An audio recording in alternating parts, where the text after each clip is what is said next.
Chers frères et sœurs, nous allons cette année faire œuvre de salut public, rien de moins, il faut ce qu'il faut, en offrant pour tous un lieu pour s'asseoir. Vous me direz, voilà qui est bien dérisoire, et voilà pourtant ce qui me semble hautement salutaire de nos jours. Notre temple, à partir de la semaine prochaine, va devenir un lieu pour s'asseoir, ouvert à tous. Les deux expositions que nous organisons et qui seront inaugurées jeudi vont donner l'occasion aux visiteurs de découvrir que les temples sont des lieux pour s'asseoir. Et ils découvriront à quel point s'asseoir peut être salutaire. S'asseoir, c'est une grâce de Dieu. Au fond, s'asseoir est la caractéristique de l'homme libre. Le serf, le serviteur, l'esclave est celui qui se tient debout, toujours à côté du maître. Ce n'est pas lui qui va s'asseoir. Eh bien, par ce passage biblique, l'évangéliste Luc nous explique que la foi, c'est-à-dire le oui que nous prononçons à Dieu, nous rend libres. C'est un gage de liberté, une liberté que Dieu nous prodigue. C'est cette liberté que nous allons offrir en partage à nos contemporains en une période où tout manque cruellement de liberté. Alors il y a ces deux histoires bien sympathiques, une sorte de sagesse populaire. On peut se dire que ça n'a rien d'extraordinaire, c'est frappé du coin du bon sens, mais c'est dans les textes bibliques parce que la Bible n'est pas dénuée de bon sens. Elles nous disent qu'il faut s'asseoir avant d'agir. S'asseoir pour réfléchir. Réfléchir avant d'agir. C'est simple comme l'Évangile. Bizarrement, ce n'est pas toujours communément partagé. Je dirais même que c'est ce qui manque cruellement à notre époque où tant de choses se font à l'instinct, de façon mécanique, sans y réfléchir justement. Combien de personnes, par exemple, se mettent en danger parce qu'elles ne réfléchissent pas aux conséquences de leurs actes, contrairement au roi qui, lui, s'assoit pour évaluer la situation. Il nous arrive d'avoir bien souvent, et je pense en particulier évidemment aux réseaux sociaux, le spectacle affligeant de ces personnes qui se mettent dans des situations dont elles ne mesurent pas le danger, dans le seul but de faire des coups d'éclat et de gagner en audience, au péril de leur vie. Et parfois, il n'y a plus de vie à la fin de la séquence. Il y a aussi ceux qui réagissent de manière impulsive, sans se demander si leur réaction va dans le sens de ce qui leur sera utile. Je ne parle même pas de l'intérêt général, mais au moins, est-ce que ça ira dans le sens de leur égoïsme? Tout bloquer, dégradé au maximum. Est-ce une bonne manière de mettre un pays en situation de croissance? Croissance dont tout le monde profite, en principe. N'est-ce pas plutôt suicidaire, dans une certaine mesure, puisque cela revient à casser les moyens de construire la tour ou à diminuer le nombre de personnes qui seront en mesure de faire face à l'adversité. Il y a aussi ceux qui agissent par idéologie. Et peut-on, par exemple, sérieusement penser qu'on arrivera à réduire la misère en réduisant la richesse? C'est à tout cela et à bien d'autres en vérité, et à nous-mêmes d'abord, que Jésus s'adresse en leur disant de s'asseoir pour réfléchir. Nous pouvons le dire aussi avec les mots de la théologie. S'asseoir pour prier, et sérieusement. Parce que prier ne consiste pas à demander à Dieu ce qui nous manque, sous une forme de revendication en quelque sorte. Prier consiste à exaucer l'espérance de Dieu.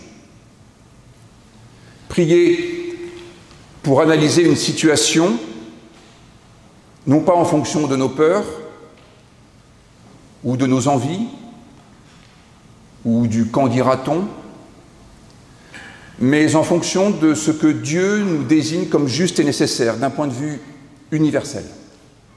Mettre de l'universel dans notre façon de vivre. Mettre de la justice, intégrer l'autre dans notre équation personnelle. Prier, c'est lire, prier, c'est écouter, prier, c'est apprendre d'un autre, ce qui nous permettra d'exercer notre discernement avec une acuité plus grande. C'est pour cela que le protestantisme a introduit les sièges dans les lieux de culte, où tout le monde, jusque-là, était debout. C'est pour faire du culte un temps d'apprentissage que nos aînés ont introduit des bancs, puis des chaises. Pour faire de la prière une éducation personnelle, et pas le grand déballage de la semaine. Pour réfléchir avant d'agir, pour pouvoir développer une véritable éthique personnelle, une éthique de la responsabilité, pour laquelle on ne débranche pas le cerveau. On ne débranche jamais le cerveau en entrant dans un temple. On le met en triphasé éventuellement, mais on ne le débranche jamais.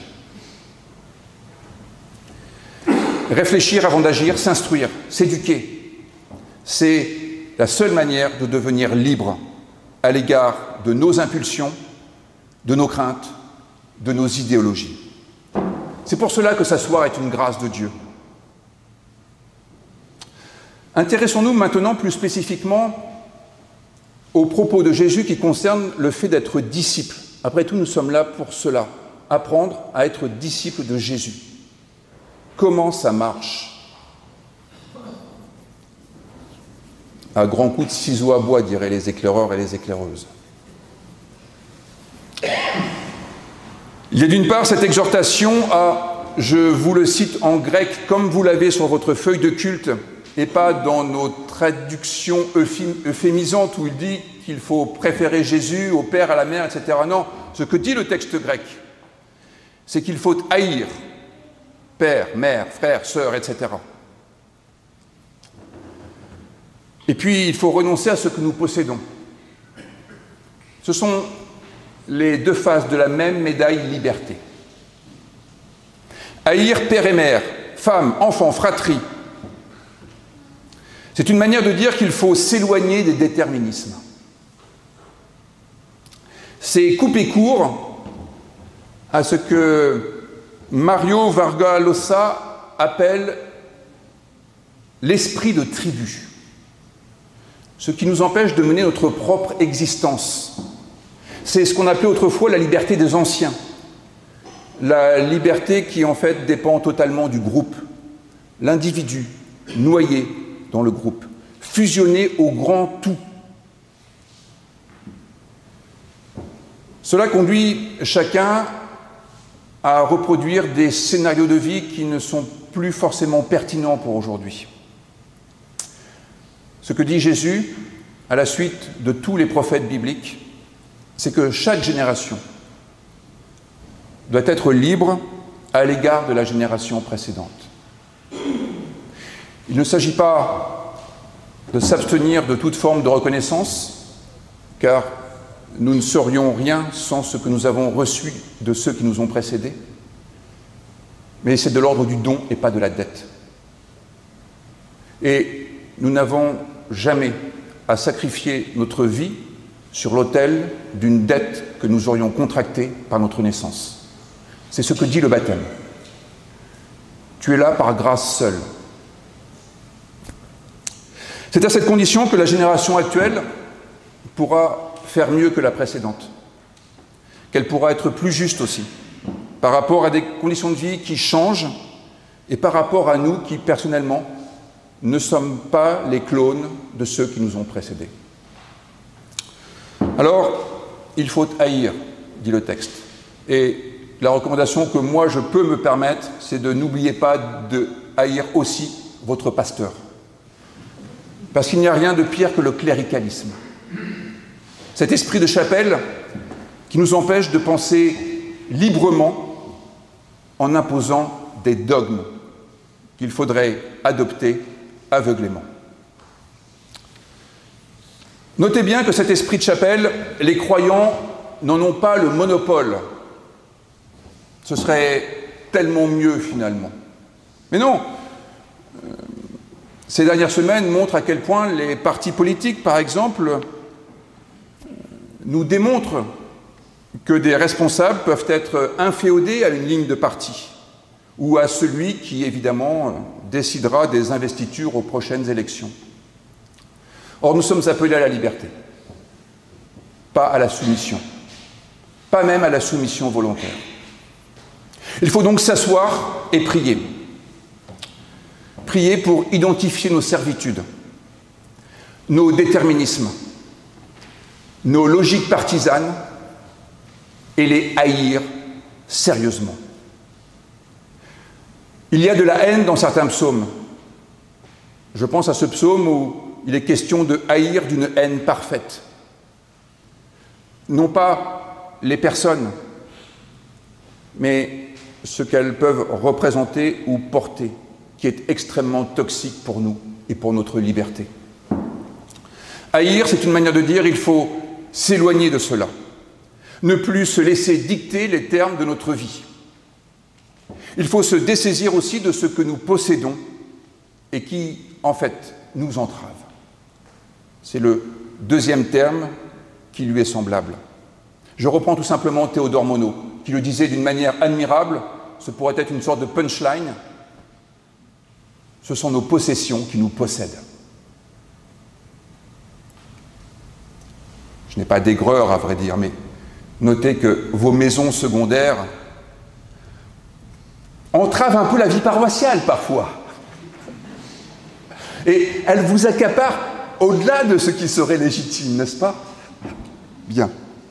Je précisais que j'étais sans aigreur, je trouve ça sympathique, mais de fait, quand on a un toit à réparer, la prière d'action de grâce, on ne la sent pas bien retentir. Il convient donc de se libérer de tout ce qui constitue un boulet à notre patte. C'est dès le départ ce que Dieu demande à Abraham, lorsqu'il lui dit de quitter sa famille, sa patrie, le territoire où il est, pour pouvoir mener sa propre vie, pour pouvoir se présenter personnellement devant son horizon personnel. Et c'est ce que Jésus rappellera à ceux qui veulent absolument qu'il retourne dans les jupons de sa mère. Il relativisera le lien du sang, considérant qu'il y a là un risque de déterminisme auquel il faut échapper.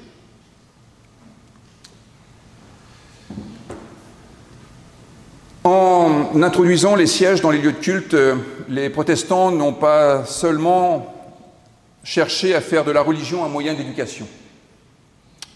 C'est aussi un acte profondément démocratique. En effet, jusque-là, il y avait en fait quelques sièges dans les lieux de culte, qui étaient réservés au clergé.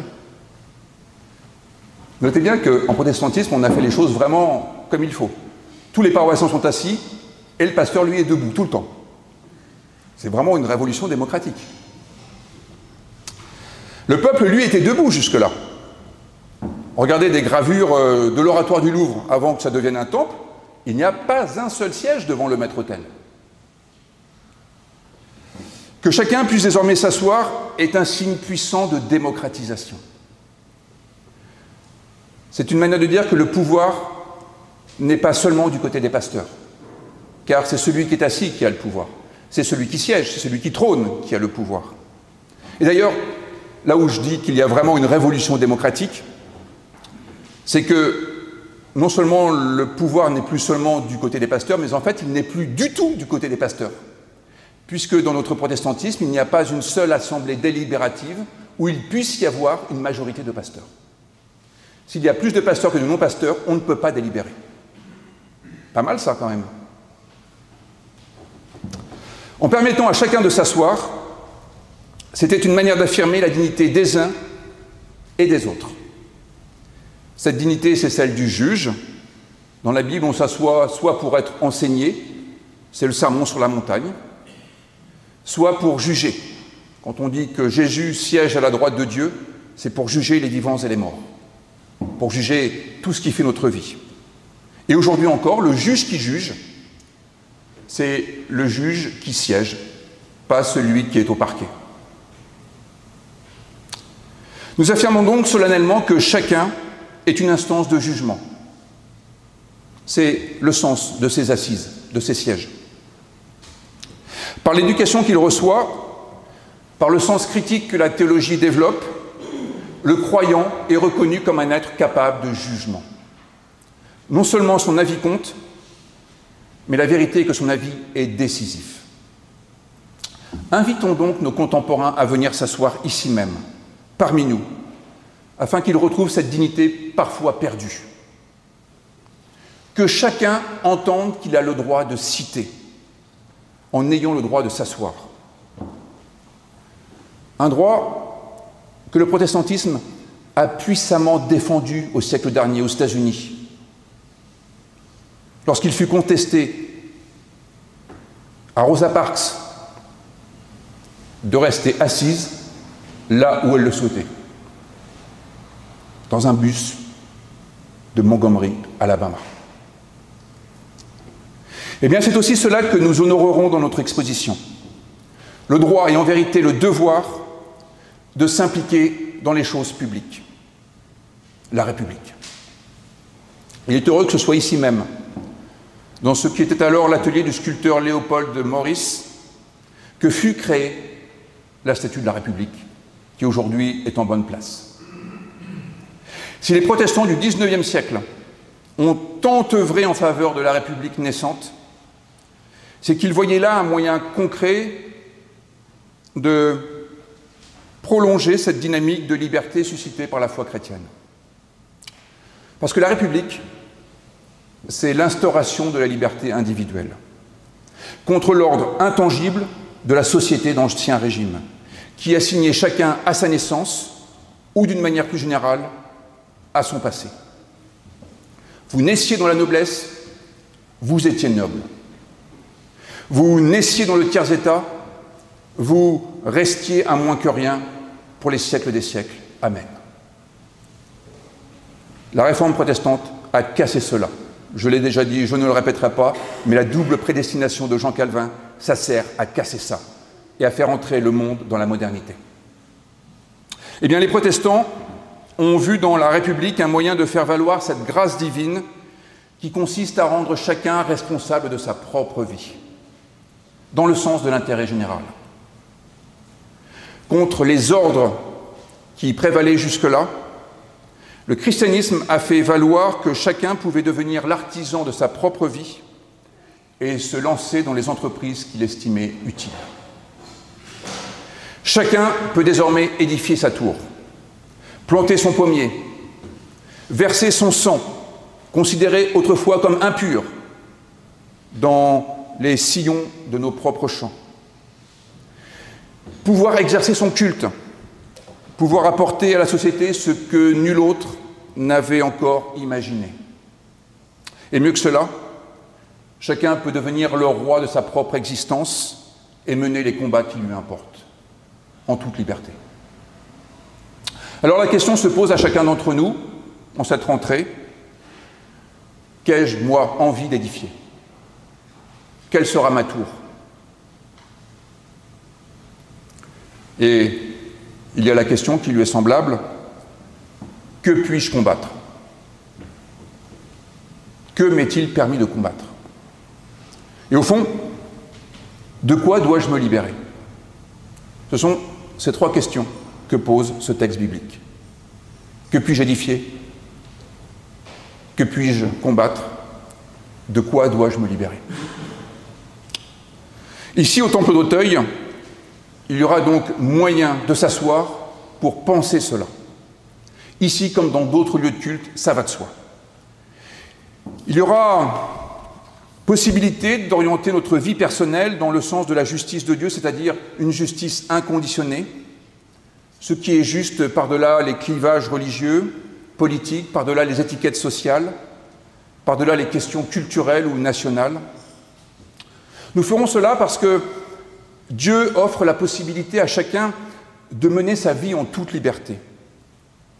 Et nous allons faire entendre que c'est une grâce de Dieu de pouvoir s'asseoir.